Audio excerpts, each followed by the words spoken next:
Hello and welcome to Network Africa. Coming up on the program, Cyclone Gizani hits eastern Madagascar head-on just 10 days after Ethiopian devastated the island's northwest region. The United Nations calls for security guarantees to monitor the ceasefire in the Democratic Republic of Congo. Plus, Kenya to confront Russia over use of its nationals in war with Ukraine.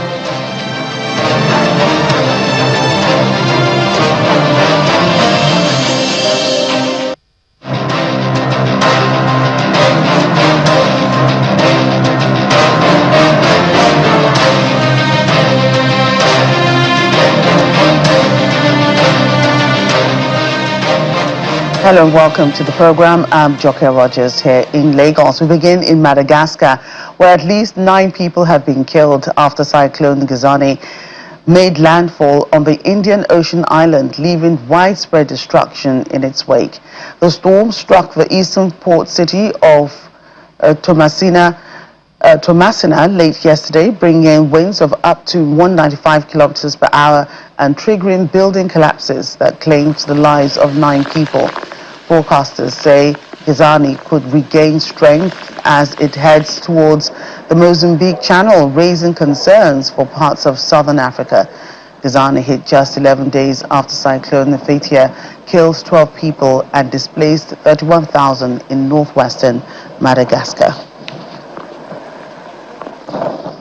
The United Nations Under-Secretary General for Peace Operations, Jean-Pierre Lacroix, has visited the Democratic Republic of Congo amid renewed concerns over security in the country's east. Mr. Lacroix held high-level talks with President Felix Tshisekedi and other senior officials in Kinshasa, focusing on MONUSCO's role in monitoring the ceasefire and supporting civilian protection efforts. The UN says it needs firm security guarantees from warring parties before deploying helicopters to monitor the truce, citing risks including signal jamming and drone activity near aircraft.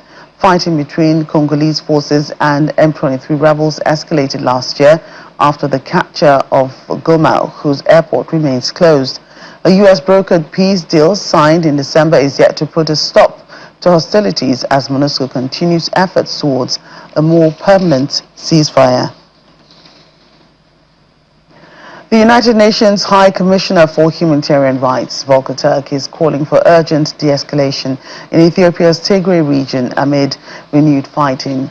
UN human rights spokesperson Bavina Shamsadani warns that recent clashes between the Ethiopian National Defense Force and Tigray National Forces risks deepening an already fragile situation.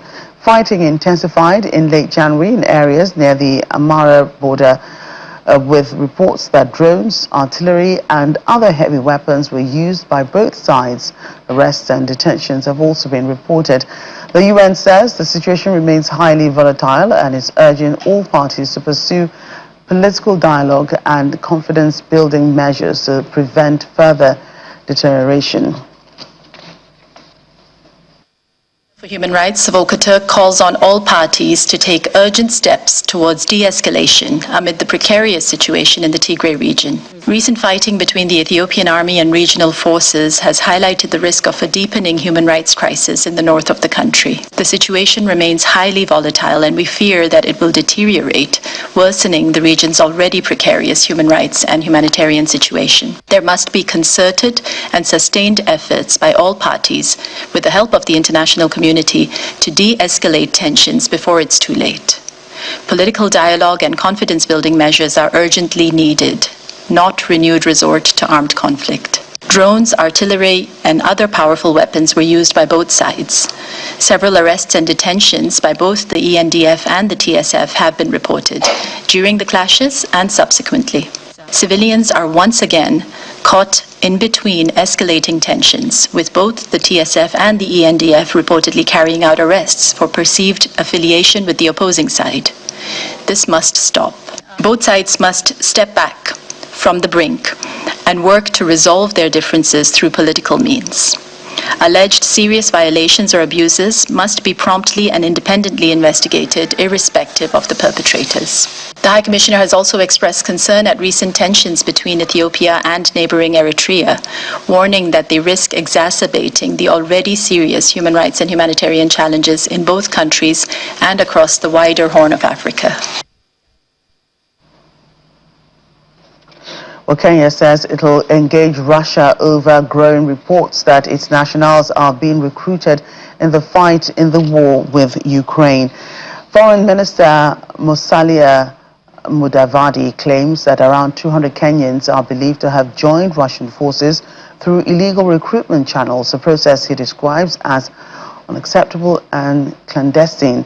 So far, 27 Kenyans have been repatriated with psychological support provided upon return. However, the number of those killed remains unclear, with families struggling to retrieve the remains of loved ones. Kenya says it will push for visa reviews and bilateral agreements to prevent military conscription as concerns grow over African nationals being drawn into the conflict. Let's get more on this. Joining us now is Cyrus Ombati, Kenyan journalist who joins us from Nairobi. Cyrus, great to see you today. Good to see you. So exactly how are Kenyan nationals being recruited by Russia to fight in Ukraine? Thank you for having me in the show. Actually, this thing started almost 2 years ago when Kenya signed an agreement with Russia to export so-called labor to Russia. So that's the time when unscrupulous agents who are being driven by mercenaries from Russia came on board and tried to now to recruit Kenyans to join the war in Russia. They were promised good money. When they reach there, they could get a training for 2 weeks. Then they are given guns, and then they're taken to the front line. After a few months, people started dying. That's when now everyone knew there was a problem. But then the promise of money was there that made many people now to join this war which is going on. And who appears to be behind these networks? Well, in the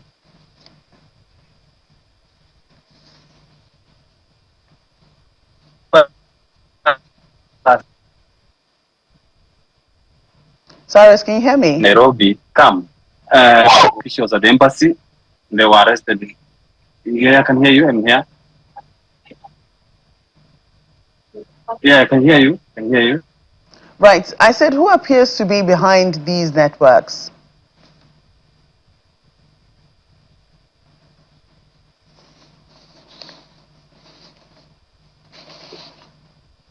Who are behind the problem, and they are the ones who are driving this agenda. But then there was one official who was arrested last year, and he was repatriated back to Russia for leading this operation. The government says it has shut down hundreds of suspected recruitment agencies. Why were these operations able to function for so long without detection? Well, we understand that, I guess I've told you that you see some of the officials who are involved are Russians at the embassy in Nairobi. So they were acting in discreet, and they were using local agents to put people to go to Russia. So that's how they were able to bend over, penetrate, or to survive for that long, being undetected. But then after this thing came out, that's when the government has now started taking action to stop the whole mess from going on. And what are the families, of those recruited or killed saying? Is there growing public pressure on the government to act more decisively? There is a lot of pressure actually from the opposition, from the families, from all Kenyans who are concerned, because people are trapped in that war. There are people who are sick, there are people who are dead. So the pressure is coming from all over the places in Kenya for government to take action. The Prime Minister of Prime Cabinet Secretary of Kenya is traveling to Russia to pursue the matter further, so that we can have those who are injured or in hospitals be repatriated back to Kenya, and those who are in the front line can be kind of secured to come back to a safer place, so that they can be flown to Kenya. So there's a lot of pressure, I can tell you, because that's why the Prime Cabinet Secretary is being sent to Russia to pursue the matter. And diplomatically, how significant is Kenya's decision to formally engage Russia on this issue? Well, when you talk to officials in government, they seem to be remorseful when the Russia itself is concerned. Russia,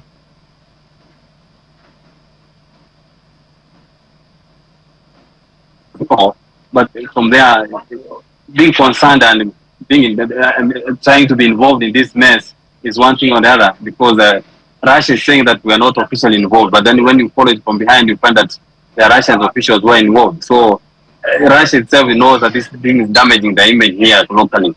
So that's why they're also kind of cooperating with Kenya to make sure that this matter is solved amicably. Finally, Cyrus, there are reports that other African nationals are also being recruited. I think Kenya has decided to, make this issue loud so that the whole world can hear. But could this be a wider continental concern? Yeah, we understand that these agents who are behind these things, they are going to East Africa, Central Africa, West Africa, and Southern African part of the continent. So it's a widespread issue, which we understand that the mercenaries or the agents who are recruiting these people were well oiled, they were well moneyed, they were going around shopping for people who can go there to join. And those people have come back, they're saying there are people there in hundreds, not only from Kenya, from the region, Uganda, you can go to Nigeria, Chad, Central African Republic, all over the region, people are there. So the fact that it has come out from Kenya, this problem is there, is also putting pressure from on other countries in Africa to take action, similar action to that and return their people back to their countries. Cyrus, thanks again. Thank you. Sure. We move to Zimbabwe, where the cabinet has approved sweeping constitutional amendments that could extend President Emerson Mnangagwa's rule until 2030. The proposed changes would lengthen the presidential term from 5 to 7 years and allow Parliament rather than voters to elect the president. President Mnangagwa, who came to power in 2017 following a military-backed transition that removed longtime leader Robert Mugabe, had been expected to leave office in 2028. Justice Minister Ziyambi says the bill will now undergo legal review before being tabled in Parliament. Opposition figures argue that the amendments require a two-thirds parliamentary majority and the national referendum, warning they will resist attempts to undermine the country's constitution. Clause 3, 7 and 8 amend Section 95, 143 and 158 of the Constitution in terms of the current 5-year term of office for the President and Parliament with a 7-year term. The objective of this reform is to reduce election-related disruptions, enhance policy continuity, allow sufficient time for the implementation of long-term national projects, and promote political and economic stability.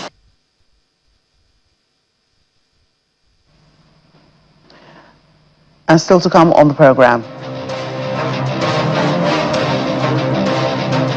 Ghana declares Wednesday Fugu Day to promote its traditional outfit. Back in a moment. Please stay with us.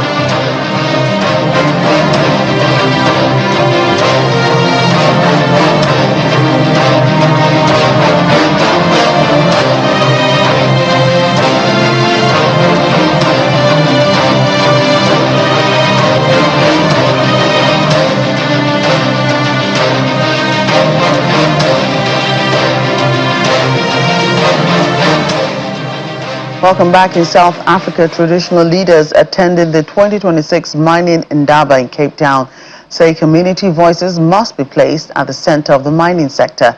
Their argument is that mining does not happen in isolation. It takes place where people live, work, farm, and raise their families. They stress that without meaningful consultation and shared benefits, mining projects risk deepening tensions instead of driving development, making community inclusion critical to the industry's long-term sustainability plan. Our South Africa correspondent Innocent Samusa has more. Mood here at the 2026 Mining Indaba is one of cautious optimism. Leaders from across Africa and beyond are grappling with how the continent can attract sustainable investment while ensuring mining delivers real economic benefits locally. Meanwhile, traditional leaders say ignoring their voices often leads to conflicts, protests, shutdowns, and costly project delays. And what I've learned so far from my work experience is you cannot start any exploration phase without engaging with communities, because at Mining Indaba we are talking about partnership. What is partnership? How you are focusing, how you are aligning your policies with, the communities, the local content. It's a tough answer, but most times they don't. So when things go sour, as I would like to put it, that's when they come in. I would like to share an experience of the last Nigerian Mining Week, which I had 2025. A company representative came and met me and asked how I could help or how my organization could help. And at that point, like the panel discussion we talked about, most times where trusts have been broken, it's usually hard to get it back. So we talked about early inclusion and the need to ensure that you include all the necessary stakeholders before there's a break in trust. Zola Nimkiva, Secretary General of Contralesa, says community voices matter in the mining sector. It's very important because mining is embedded in terms of its operations in areas that are rural and areas that are under the jurisdiction of traditional leadership. And therefore, it goes without saying that the mining companies ought to work with communities and interface with traditional leaders in order for things to happen in a normal way, where there is an inclusive participation as well as meaningful participation of our community. Meanwhile, Kenya says its vast untapped mineral resources could attract more global mining investment. And better and sustainable findings of gold. That is just one area. The entire belt cuts across. It begins from the border of Tanzania, it cuts across all the way to the border of Ethiopia. We are exploring today. Within a very short period of time, we'll make an announcement of our findings. But grades, wonderful grades. Deposits, viable, economically viable, and sustainable. So Kenya will open up in a manner that people will not believe. The message here is clear. When the community voices are heard, mining becomes more stable, more investable, and more genuinely developmental. A win for governments, investors, and the people who live on the land. From Cape Town, South Africa, at the 2026 Mining Indaba, Innocent Samosa, Channels Television News. Elsewhere, the United Nations High Commissioner for Human Rights, Volker Turk, has warned that the violence in El Fasher, Sudan, amounts to a preventable human rights catastrophe. Briefing the UN Human Rights Council, Mr. Turk said that after 18 months of siege, starvation and bombardment, the Rapid Support Forces launched the final offensive last October that killed thousands within days and forced tens of thousands to flee in fear. He told council members that during a recent visit to Sudan, survivors described extreme trauma, recounting mass killings, summary executions of civilians, and widespread rape and sexual violence. Unfolded in Al Fasher in Sudan last October were a preventable human rights catastrophe.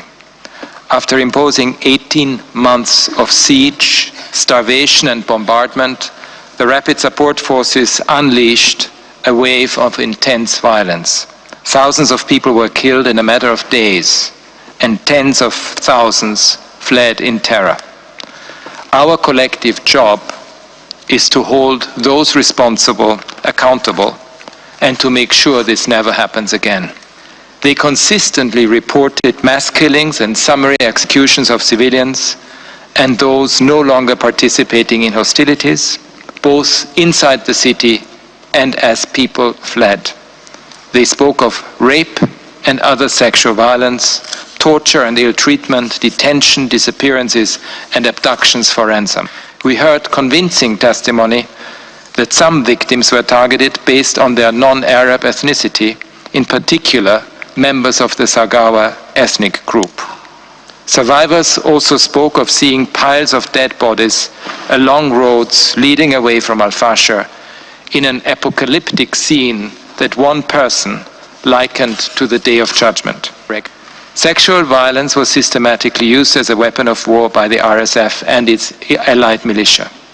During my visit, I met survivors who gave consistent and harrowing testimony of gang rape and other sexual violence against women and girls.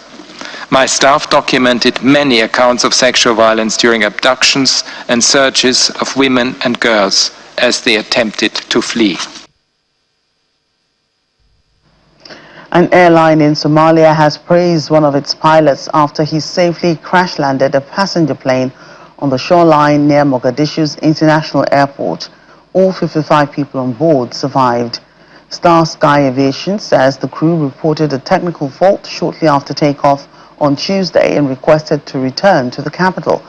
The aircraft, en route to Puntland, touched down but overshot the runway before coming to rest in shallow water. The airline has credited the pilot's swift and calm decision-making for averting tragedy. Investigations are now underway to determine the cause of the technical fault. Ghana has officially designated every Wednesday as a day to wear the country's traditional outfit, the fugu, following a social media debate with Zambia. The move comes after President John Mahama wore the hand-woven garment during a state visit to Zambia, where it was mockingly called a blouse, sparking an online exchange that quickly went viral. Tourism Minister Abla Zifa Gumashi says the weekly display will promote national pride, strengthen unity, and boost the creative economy, benefiting local weavers, artisans, and traders. The debate even caught the attention of Zambian President Hakainde Hichilema, who has pledged to order fugus from Ghana, with President Mahama suggesting bulk exports. The iconic smock has now become a symbol of cultural confidence and cross-border appreciation. And now, as we end the program, we'll bring you a fun fact about the continent. Did you know that Zambia, which we just talked about, a landlocked southern African nation, is renowned for holding roughly 30% of its land as national parks? This features the smoke that thunders, that's Victoria Falls, and being a premier Africa copper producer. It's famously home to the world's largest man-made lake, Lake Kariba, the largest bat migration, and over 70 distinct languages. That's our show today. Thank you for watching. I'm Joke Rogers.